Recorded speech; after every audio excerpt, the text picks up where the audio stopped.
ہے کہ میں نے گزشتہ درس میں ختم ہو جائے گا پھر آپ کریں سوال درس ختم ہونے کے بعد، کیونکہ ریکارڈ ہو رہا ہے، ہماری بات جو ہے نا جی وہ پوری دنیا تک پہنچ رہی ہے۔ اچھا جی، اس میں نے حضرت ابوبکر صدیق رضی اللہ تعالیٰ عنہ کے فضائل و مناقب واقعات ذکر کیے تھے۔ اس میں ایک اعتراض کہہ لیجیے یا سوال کہہ لیجیے کہ یہ آیا ہے کہ میں نے کہا تھا کہ حضرت ابوبکر صدیق رضی اللہ تعالیٰ عنہ کے بیٹے حضرت ابوبکر صدیق رضی اللہ تعالیٰ عنہ کی بیٹی، حضرت ابوبکر صدیق رضی اللہ تعالیٰ عنہ کے غلام، یہ تینوں کے تینوں جب حضرت ابوبکر صدیق رضی اللہ تعالیٰ عنہ حضور صلی اللہ علیہ وسلم کے ساتھ مزار میں، غار میں یعنی موجود تھے، تو ان کی ڈیوٹی تھی۔ عامر بن فہیرہ وہ تازہ دودھ مہیا کرتے تھے،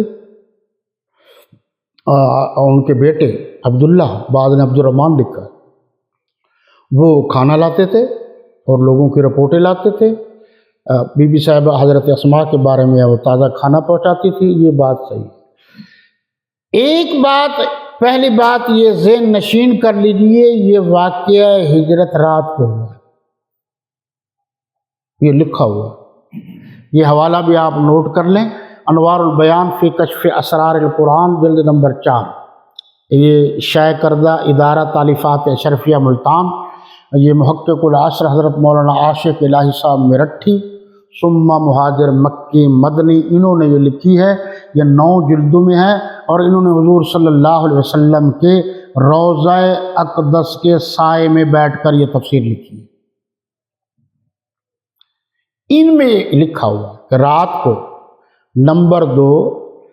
حضرت صدیق اکبر رضی اللہ تعالی عنہ کے کندھوں پر رسالت پناہ صلی اللہ علیہ وسلم نے سواری کی ہے۔ نمبر 3، سب سے پہلے غار میں حضرت صدیق اکبر رضی اللہ تعالی عنہ تشریف لے گئے ہیں۔ نمبر 4، غار میں مکمل صفائی کی ہے، جہاں جہاں ضرورت محسوس ہوئی ہے کپڑا پھاڑ کر چادر وہ سوراخ بند کیے ہیں، اور آخری سوراخ جو بچ گیا وہاں اپنا پاؤں بعض نے لکھا ہے انگوٹھا رکھا تھا۔ آگے دیکھیے، یہ نمبر 5، حضرت صدیق اکبر رضی اللہ تعالی عنہ کو سانپ نے ڈسا تھا۔ اگلی بات یہ ہے کہ جب ان کو تکلیف ہوئی انہوں نے پوری قوت سے بات برداشت کی، برداشت نہ ہوئی تو آپ یعنی حضرت صدیق اکبر رضی اللہ تعالی عنہ کی آنکھوں سے آنسو نکلے، اور جیسے آپ بیٹھے ہیں دیوار کے ساتھ، وہ جو غار کی دیوار تھی، حضرت ابوبکر صدیق رضی اللہ تعالی عنہ نے سہارا لگایا ہوا تھا، اور حضور صلی اللہ علیہ وسلم ان کی گود میں آرام کر رہے تھے، اور وہ یوں بار بار دیکھ رہے تھے، تو وہ جو آنکھوں سے آنسو نکلے وہ حضور صلی اللہ علیہ وسلم کے ماتھے پر، چہرہ انور پر گرے، یہ لکھا ہوا ہے۔ ان کے آنسو بہنے لگے، یہ صفحہ نمبر 229 ہے میرے پاس، جو رسول اللہ صلی اللہ علیہ وسلم کے چہرہ انور پر گر گئے، آنسو گرنے سے آپ کی آنکھ کھل گئی۔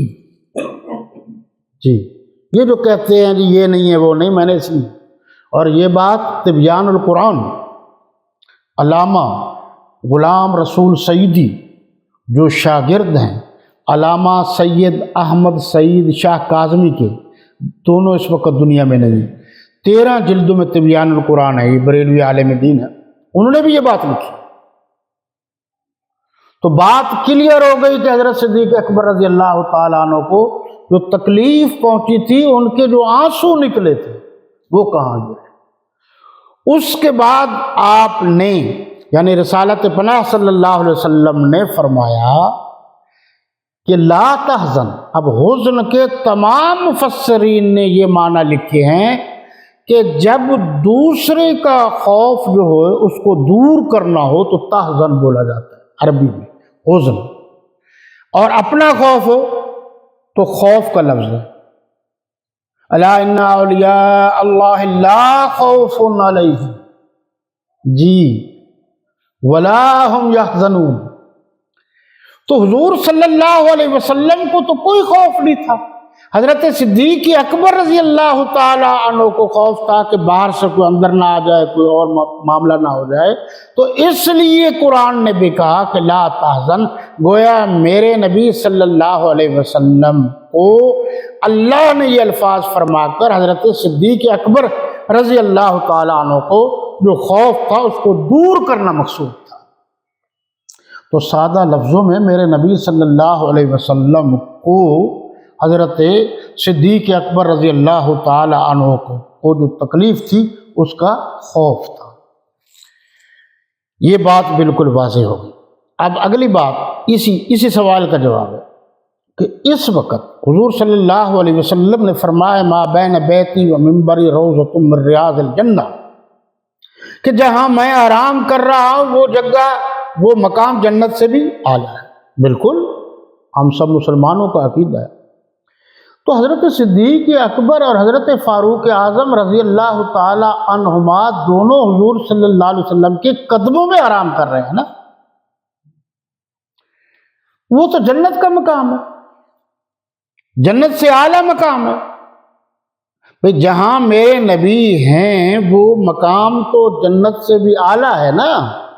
جنت میرے نبی کو ترستی ہے، میرے نبی تو جنت کو نہیں ترستے، جنت تو ہے ہی انبیاء کے لیے، منہا خلقناکم، اور صحابہ کرام کو جنت ترستی ہے۔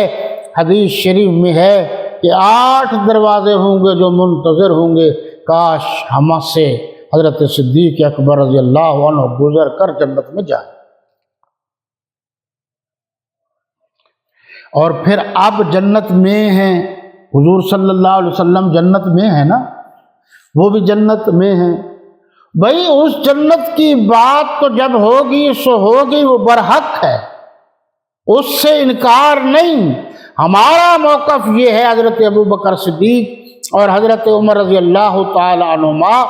اب بھی جنت سے اعلیٰ مقام پر میرے نبی کے ساتھ سوئے ہوئے ہیں۔ تو یہ سوال کا جواب بہت ضروری تھا۔ ایک